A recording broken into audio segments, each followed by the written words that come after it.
Welcome back. जैसा कि हम इस सीरीज में बात कर रहे हैं मेडिकल एडमिशन काउंसलिंग के बारे में।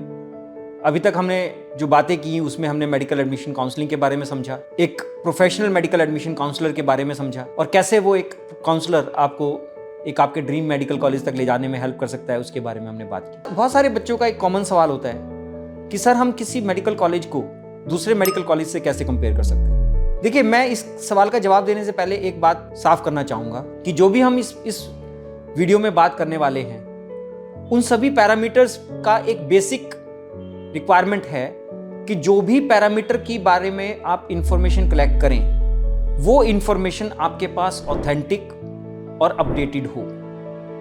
मैं ये बात अभी से क्यों कह रहा हूं? मैं इसलिए कह रहा हूं क्योंकि जितने भी पैरामीटर्स के बारे में, जितने भी कॉलेज के कंपैरिजन के पैरामीटर्स के बारे में हम इस वीडियो में बात करने वाले हैं, वो कहना बहुत आसान है पर उनके बारे में इंफॉर्मेशन लेना बहुत मुश्किल है। उस इंफॉर्मेशन को ढूंढना और उसको अपडेट करना और उसको ऑथेंटिकेट करना अपने आप में इतना मुश्किल काम है कि नीट नेविगेटर जैसी कंपनी को भी उस इंफॉर्मेशन को कंसोलिडेट करने के लिए पूरी एक टीम की जरूरत पड़ती है। तो मैं ये बात इसलिए आपको कह रहा हूं कि इस बात को सिर्फ गूगल सर्च पे सिर्फ ये डाल देने से कि फलां कॉलेज की कितनी फीस है या फलां कॉलेज की कितनी कट ऑफ गई, उससे आपको ये एश्योरेंस नहीं होता है कि वो फीस या वो कट ऑफ ऑथेंटिक है। तो अगर आपको किसी भी दो मेडिकल कॉलेजेस के बारे में कंपेयर करना हो तो जनरली हम बात करते हैं 12 अलग अलग पैरामीटर्स की। हम कहते हैं कि 12 पैरामीटर्स को देखिए, तब आपको समझ आएगा कि कौन सा कॉलेज दूसरे कॉलेज से कंपैरिजन में कैसा है। अब वो 12 पैरामीटर क्या है? देखिए, सबसे पहले हम बात करते हैं उस कॉलेज के एकेडमिक क्वालिटी की। अब कॉलेज की एकेडमिक क्वालिटी को अगर हमें समझना हो तो हम कैसे समझ सकते हैं? एक बेसिक चीज समझिए कि एकेडमिक क्वालिटी का बेसिक पैमाना यह है कि वो कॉलेज कितना पुराना है। क्या उसके हॉस्पिटल की जो अटैचमेंट है, क्या वो हॉस्पिटल नया है या वो हॉस्पिटल पुराना है। अगर उस कॉलेज में बहुत पुराना कॉलेज होगा तो उसमें अगर एकेडमिक क्वालिटी इसलिए भी स्टेबल होगी क्योंकि वहां की फैकल्टी प्रोफाइल स्टेबल हो चुकी होगी अब तक। तो year of Inception is one of the very very important parameter for assessing the academic quality. उसी से रिलेटेड एक एकेडमिक क्वालिटी का दूसरा पैरामीटर हम बोलते हैं कि क्या उस कॉलेज में पोस्ट ग्रेजुएशन है, क्या उस कॉलेज में सुपर स्पेशलाइजेशन अवेलेबल है। क्योंकि अगर वहां पे पीजी और एसएस अवेलेबल होगा तो नेचुरल बात है कि वहां पे ज्यादा एक्सपर्ट फैकल्टी मेंबर्स अवेलेबल होंगे आपको पढ़ाने के लिए। एकेडमिक क्वालिटी का तीसरा पैरामीटर जो हम डिस्कस करते हैं वो ये डिस्कस करते हैं कि वहां पे किस तरह की कट ऑफ्स जाती है। क्योंकि अगर हम इंटेलिजेंट बच्चों के साथ पढ़ेंगे, हाईली कॉम्पिटिटिव एनवायरनमेंट होगा, हम ज्यादा अच्छे से किसी भी कंसेप्ट को समझेंगे और ज्यादा अच्छे से हमारी लर्निंग होगी। इन 3 पैरामीटर्स के बेस पे हम एकेडमिक क्वालिटी को मैप करते हैं और हम समझते हैं कि वहां पे उस कॉलेज को कंपेयर कर सकते हैं। दूसरा जो हम पैरामीटर लेके चलते हैं जिसको हम बोलते हैं क्लिनिकल एक्सपीरियंस। क्लिनिकल एक्सपीरियंस के हम जनरली 2 फैक्टर्स कंपेयर करते हैं। पहला फैक्टर होता है जिसमें हम ओपीडी देखते हैं कि वहां पे डेली फुटफॉल कितना है, कितने पेशेंट्स वहां पे ओपीडी में आ रहे हैं। दूसरा हम ये देखते हैं कि वहां पे आईपीडी कैसा है, वहां पे इंडोर पेशेंट्स कैसे हैं, एडमिशंस कैसे हैं, कितने बेड्स हैं वहां पे उस हॉस्पिटल में। इन पैरामीटर्स को देख के हम वहां के क्लिनिकल एक्सपोजर को असेस करते हैं कि किस तरह का क्लिनिकल एक्सपोजर वहां पे बच्चे को मिल सकता है। जितना अच्छा क्लिनिकल एक्सपोजर होगा, जितनी ज्यादा ओपीडी होगी, उतना ही ज्यादा अच्छी लर्निंग होगी। ये एक रूल ऑफ थंब है कि अगर आपकी ओपीडी अच्छी है तो आपको वहां पे लर्निंग ज्यादा अच्छी मिलेगी, क्योंकि एमबीबीएस एक पूरी तरह से क्लिनिकल प्रोग्राम है। एमबीबीएस कोई एक थ्योरेटिकल प्रोग्राम नहीं है जिसको कि सिर्फ आप किताबें पढ़ के पास कर सकते हैं। आपको क्लिनिकल एक्सपोजर होना है।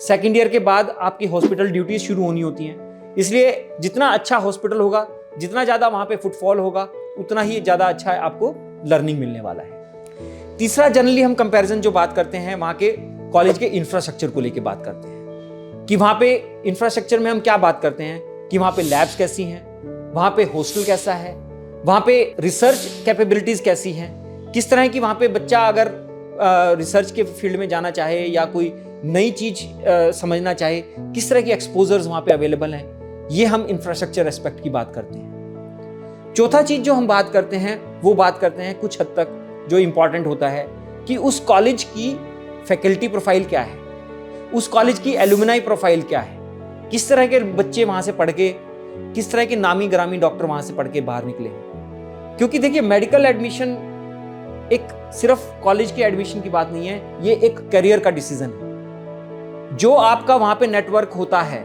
जो आपका वहां पे एलुमनाई बनता है, वही एलुमनाई आपके पूरे करियर को डिसाइड करता है। तो it is very very critical कि आपका वहां पे एलुमनाई बेस बहुत अच्छा हो, स्ट्रॉन्ग हो, तो वो कॉलेज नेचुरल बात है आपके करियर में बहुत अच्छे से हेल्प कर सकता है। और last but not the least, हम ये भी कंसिडरेशन में लेते हैं कि वो कॉलेज ईज ऑफ एक्सेस क्या है, क्या वो सिटी के बीच में है या वो सिटी से बहुत दूर है, क्या वहाँ पे एक्सेसिबिलिटी है या नहीं।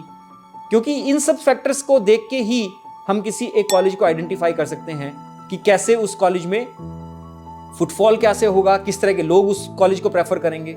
और साथ में एक बहुत इंपॉर्टेंट फैक्टर जो जुड़ जाता है वो ये जुड़ जाता है कि उस कॉलेज का फीस स्ट्रक्चर क्या है। क्योंकि बहुत सारे बच्चों की अफोर्डेबिलिटी एक बहुत बड़ा कंसर्न बनता है एमबीबीएस एडमिशन के लिए। देखिए मेरी पर्सनल राय में मैं बहुत बार इस बारे में बात करता हूं कि सिर्फ गवर्नमेंट, प्राइवेट या डीम्ड के होने से कॉलेज अच्छा या बुरा नहीं होता है। आपको जनरली ये समझाया जाता है कि गवर्नमेंट कॉलेज में ही एडमिशन लेना चाहिए। मैं इस बात को बिल्कुल भी रिकमेंड नहीं करता। अगर आपकी अफोर्डेबिलिटी है, there are very very good private colleges as well, there are very very good deemed medical universities as well. आप उनमें एडमिशन लीजिए अगर आपकी अफोर्डेबिलिटी है। अगर आप अफोर्ड कर सकते हैं, आपको बहुत अच्छे प्राइवेट और बहुत अच्छे डीम्ड यूनिवर्सिटीज भी मिलेंगी।